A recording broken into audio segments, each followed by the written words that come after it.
I assume you're voting for Trump when assumption is a lazy form of dialogue. Memes and accountability. A few days ago, I posted several memes addressing the current political landscape in the USA. In one of them, I wrote, "Worst POTUS ever has been asked to leave. Three dots, brace yourselves." Alongside an image of the president and the letter he posted on X announcing he would not seek re-election.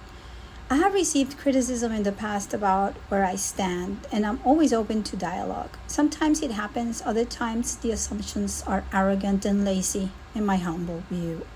A person in the field of the arts commented, "Yikes, you won't find a lot of sympathy in the arts for this point of view. I assume you're supporting Trump." Another person in the same field asked, "What? Are you drinking?" I post two pictures of the so-called images for those who are in the podcast. Behavior. I like to observe people's behavior, including my own. Motivations, intentions, and words sometimes do not align. I spend time investigating, reading, listening, and paying for courses under the guidance of knowledgeable mentors. I consider myself free as I have options to choose what I feel, sense, intuit, and think is right based on my experience. I have a hard time following leaders, especially when they seem incoherent. Am I suicidal or dumb? I don't think so. Response.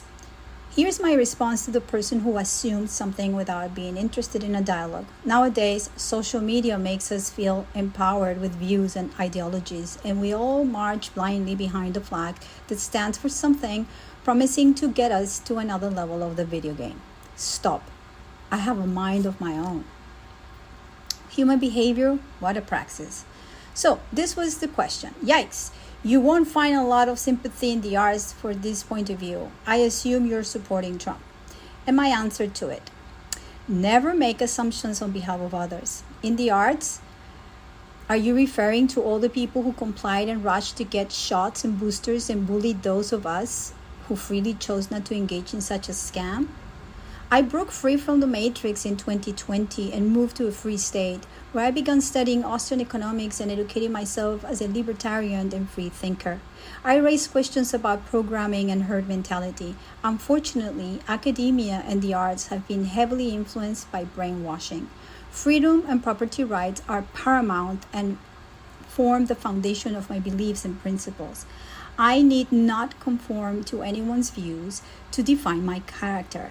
I am interested in creating a synthesis based on experience and logical praxis. Do Google praxeology and human action. We're entering very dark times, and I refuse to let fear guide my path. Exploring the history of money and uncovering the Federal Reserve scam is crucial in understanding the economic landscape and the forces at play. This ongoing inquiry has become the basis of my exploration. The woke/Marxist agenda is invasive and unreasonable, violating property rights, including individuals' ownership of their bodies. This issue is particularly apparent when exploring perspectives that change conventional notions of property rights in terms of personal autonomy and self-determination. The woke/Marxist perspective advocates for a more flexible and comprehensive understanding of property rights, especially concerning gender identity and bodily autonomy. However, the woke Marxist agenda contradicts itself by supporting mandatory vaccination, defending abortion, and now claiming to support the current occupation of Gaza as a human rights issue. This inconsistency raises whether this agenda truly comprehends property rights or merely uses them when convenient.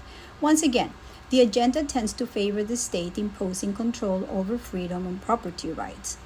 From the perspective of the Austrian economics, the libertarian standpoint is rooted in the principles of individual sovereignty and self-ownership, highlighting the critical role of personal autonomy in upholding freedom within society. By recognizing that any infringement of an individual's right to make decisions about their own body constitutes a form of violence. Libertarians advocate for a society where voluntary interactions in free markets are paramount. In this framework, aggression and occupation are rejected, as they undermine the principles of mutual consent and voluntary collaboration that drive the prosperity and advancement of civilization through peaceful trade and cooperation. Personally, this dilemma raises concerns about the influence of children in school and intrusion at a young age, when they're more susceptible to programming, and the potential infringement of parents' rights to defend their children's education from such ideologies. Parents are the custodians of their children until they grow up, not their owners. So, to get to the heart of the matter, the history of the current fiat monetary system that is based on a creed that is on the individuals trusting their government for protection is where a lot of these problems have started. Why is the dollar losing value since the inception of the central bank? Is the government supposed to interfere with open markets? If so, isn't this a socialist agenda? Many questions need space and time to be both questioned and answered. I don't want to be a puppet of other people's will. Thus, informing about my views after spending resources on education is what I have a calling for. Laissez-faire, live and let live. I encourage others to ask their leaders, bosses, children, and neighbors questions. Engage in a dialectic processes that lead to dialogues, a place that allows the emergence of new ideas and may create innovation. I did reach out privately to this person with the response above, to which he answered with another question: who are you voting for? I responded with the following. To his credit, he was courteous, so I have to give him that credit. So the image says, who are you voting for? And I write, let's talk about the above before answering your inquiry. I am open to dialogue, not answering questions on demand. So he responded, I understand, wish you well. Who am I voting for is my own business. My First Amendment still protects my right to speak up and say from my heart what I consider true. And that is an inalienable right I am planning to stand for. Have a great week. I do include some freebies here on property rights for those who are kind of curious about it. So there's a quote here. It says, as the COVID ordeal clearly demonstrated, property rights really do represent the first domino when it comes to defending all the rest of our liberties. And as too many of our fellow citizens demonstrated, the wise majority of all, too willing to allow the expropriation of their neighbors or even of themselves, if they believe this sacrifice will protect them from all the evils and dangers of life. Of course, this is nothing more than wishful thinking, but it is so widespread, so strongly encouraged, and so normalized that all governments have come to rely on it to garner public support, and justifiably so. This was written in 2022 by Claudio Grass. COVID-19 and the continuous erosion of private property rights. There's a link to the Mises Institute, which has amazing free resources. Then I give a link of a video that is published by New Discourses. James Lindsay is amazing at advocating new ideas about how Marxism has infiltrated our society with the ideology/religion of wokeism.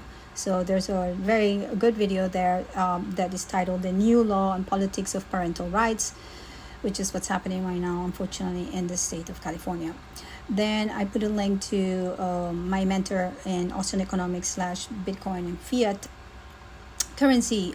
Sympathy just had a talk with Marty Bent from TFTC, and the title says, when I tell people they don't believe me. And this is all about property rights and the Gaza genocide that is happening right now as we speak. And then the last one is a very fun series of the playlist that is called Praxeology 101, and there are, I believe, 10 lessons by I should get her name.